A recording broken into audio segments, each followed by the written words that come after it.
Hello, everyone. Welcome to Time Talks with CJ Atemo. Remember, TIME is an acronym for transformation, inspiration, motivation, and empowerment. And that's what we seek to do. Every time that I show up over here, I show up so that you can have transformation, inspiration, motivation, and empowerment. Eventually, you see, you become the kind of choices that you make and you become the kind of decisions that you have made. So it is important for you then to be equipped with information that can help you make better choices concerning your life and your dreams, your purposes, and everything else that you're doing. When you become better, then everything else around you also follows suit. Well, that's what I will be talking about today. But remember, subscribe to this YouTube channel. Subscribe to my channel right now, CJ Atemo. Subscribe to my channel, like and share this video as well. I bring you Time Talks every week, and I know that if you've been following, then you have gotten things to work with. They're like tools that we put in your hands, that I put in your hands just to help you to live life even better, making better decisions, and therefore accomplishing more and doing that faster. So today I want to talk to you about empowering yourself. I preempted myself while I was just talking about that, but I want to talk to you about empowering yourself because it is absolutely necessary for you to do so. I was once involved in a show, and our mantra was that the greatest project you'll ever work on is yourself. It still remains true, even up until now, for me, that the greatest project you'll ever work on is yourself. We mostly will work on things that are outside of ourselves. We will work on companies, on buildings. We will work on projects. We will work on purposes and plans. We will grow organizations. We will want to work on the people around us. We will want to work on our finances. But sometimes we don't take enough time to just work on ourselves. Everything else that happens around you is a reflection of whom you are, especially on your inside. For those who are people who have a spiritual inclination, then you will have the belief on the person that you are on the inside flowing to the outside. For some people who are not religious, then they still understand the power and the energy of your thoughts. It means that if you are going to change the environment, you're going to change your circumstances, your situation, if you're going to make anything better, you must be that person that is better because all things flow from who you are. If you are a secure person, then you make everybody around you secure. If you're a broken person, you probably will either break things around you or you will only attract those who are broken as well. It's difficult for you to create something that you are not, and it is difficult to produce something that you do not have the capacity for. So you've got to then decide from today that you are going to work on yourself. There is a part of personal development in your growth. And this is not just when it comes to whether you want to make more money or not. I think that in our generation, we are so caught up with the thing of making more money that sometimes we do not even spend time to become better people. Money is important, but money is not everything. Money is significantly important. You need money for your dreams, you need money for your bills, you need money to achieve certain things. But then again, it is not always everything. What's the use of having more money when you do not have a proper attitude? What's the use of having more money when you cannot keep people in your life? What is the use of having more money when you're not even excited about your own life? You're not happy when you wake up and you struggle to go to sleep. What's the use of having more money when you are losing vital relationships? What's the use of having more money when you can't even have your children home with you? They don't want to be there. They feel like it is absolutely a prison that they come to. So what's the use of having more money when the things that would really matter, the things that cannot be bought, are things that are becoming alien to you, either because you're not used to having people around you, you can't be told the truth, and so nobody wants to be in the space that you are in. What's the use of having more money when as a person you're not growing, you're not developing, you're not coming to the place of being at peace with yourself? It's important that you take some time as you try to grow your business, your organization, as you try to pursue your dreams. It's important that you take some time and focus on yourself. There are people who will talk about self-love and appreciation. And that is just a part of it, because again, you cannot work on yourself if you do not think that you need to be appreciated. Mostly, we improve on things that we value. If you do not value yourself, you will just let yourself slide. You will not even think that you need any improvement. You know, a case to think about is when somebody is going through depression. They don't think that they need to wake up. They don't think they need to dress up. They don't think that they need to look good, because once on the inside, the person feels like they're not worthy. They just think, what's the use of getting up, and what's the use of making your hair, or putting on, dressing up, getting a shower? What's the use of doing all of that? What's the use of going to the gym anymore?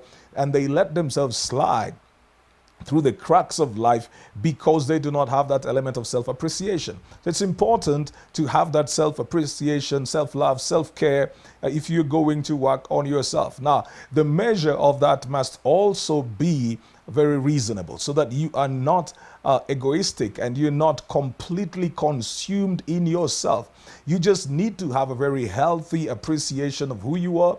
You're not loading it on people, but again, you're not walking around in low self-esteem and letting people, tell you how you need to feel in any particular day based on how they accept or receive you. No, it's just that element of knowing, the same way you would take care of something that you appreciate and you want it to stay, but you're not consumed in it, you're not engrossed in it, the same way then you take care of yourself. That means that if it is going to make you lose your peace, then you might want to withdraw from it. If it is going to make you lose your mind, then you might want to withdraw from it. If it is going to cost you everything, then you might want to withdraw from it. And that happens or rather it applies in every area of life. I was sitting with some people a few days ago, and I said to them, it is a couple that I was talking to, and I said, like, for example, in a marriage, there are probably about four entities that must be considered here.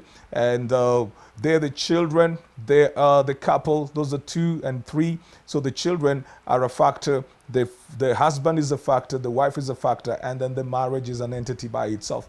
And when people make certain considerations, especially when it comes to conflict and whether they want to fight for that particular marriage, they have to consider all of these 4. It is, how does the man feel? How does the woman feel? What about the children? Then the marriage, just like a business, is its own entity. Now, eventually I say, while you must consider the children and you must consider the marriage, if the consideration of the rest is going to put you at risk and at danger that you might lose yourself or lose your life, then probably you're going to reconsider the kind of decisions that you need to make. Now, that's the same case that I'm giving out over here when it comes to the matter of self-care. It is not that you get consumed in yourself. It is not the kind of thing that you talk about, I'm cutting off everybody because I want to concentrate on myself. You must understand that you do not live in an island. You must understand that you do not live in isolation. You must understand that you are not just out over there by yourself. So you can't cut off everybody and decide that this is what you call self-care. Your self-care must still be in the element of being in the ecosystem within which even that self can feed. You still need friends, you still need family, you still need everybody else. You still need to go out and come back in. But it just means that you're not neglecting yourself and you're not allowing your emotions, your thoughts, you're not allowing your mind to be broken down. So it's important to start from that particular point. But I wanted to share something else with you on this particular video. I wanted to talk to you about the place then of getting yourself knowledge. I wanted to talk about that. In empowering yourself, ladies and gentlemen, you are going to need to invest in knowledge. Why? Because knowledge is absolutely wealth. Knowledge is absolutely wealth. Literally, when you have the knowledge, I'm not talking about the kind that you cannot apply. I'm talking about if you have the knowledge of how things are done, you will be able to do them wherever you go. And so when you carry knowledge, you actually carry wealth. I was reading a book that I was given by one of my friends on Father's Day, and it's a book that I had an interest in. And so these people were talking about how knowledge is portable wealth and how true that is. We sometimes do not have time to invest in ourselves for where we are going in terms of knowledge and acquisition of that knowledge. We do not invest in interacting with the kind of people that will put in certain kind of thoughts in us so that we might become better in some things. Because we mostly are wired to get knowledge for grades, not for life. So we think that the only time we need to have acquisition of knowledge is when we've got an exam. We study to pass an exam. We study to get a promotion. We go to school to just improve on a job.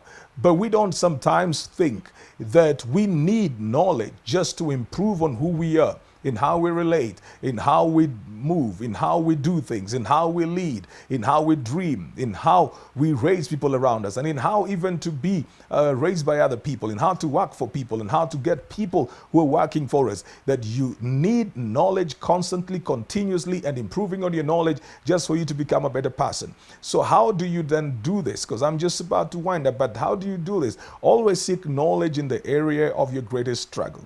Always seek knowledge in the area of your greatest struggle. If you have an area that you're not very good at, then begin to seek knowledge. If you do not know how to manage your money, find somebody. Let somebody help you to manage your money. It does not mean that you're foolish. It just means that there's one area of your life that you have not conquered well like other areas. And there is absolutely nothing wrong with one or two or three of your life's areas being areas that you have a challenge in. Nobody can master everything. Everybody has been helped in one way or the other. So you find people who can help you with that. You may read books, watch the way you're doing right now, this YouTube video, and you get yourself knowledge in the area that you have the struggle. Do not let pride hinder you from acquisition of knowledge. Just because you want to look like you have it all together, and so you do not get out over there to seek people to help you in knowledge. So always seek knowledge in the areas that you're struggling. And then the second thing that I will say, and I get to stop over this, is that seek knowledge in the areas that you feel you are going to become a brand, an authority, a leader, whatever it is. Areas that are really relevant to you. Seek knowledge for the areas that are absolutely relevant to you.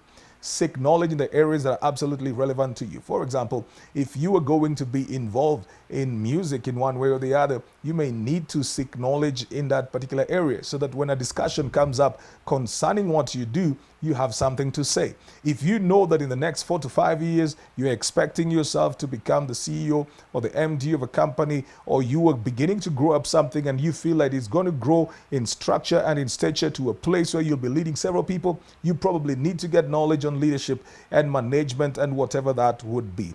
Ladies and gentlemen, this is the whole of the time that I've had with you today because, well, I've gone past my producer's time. So remember, Time Talks, transformation, inspiration, motivation, and empowerment. Time Talks with CJ Atemo right here on YouTube. And we release videos every Wednesday. So please subscribe to my YouTube channel right now and like and share this video. But go out over there and empower yourself. Until the next time, see you.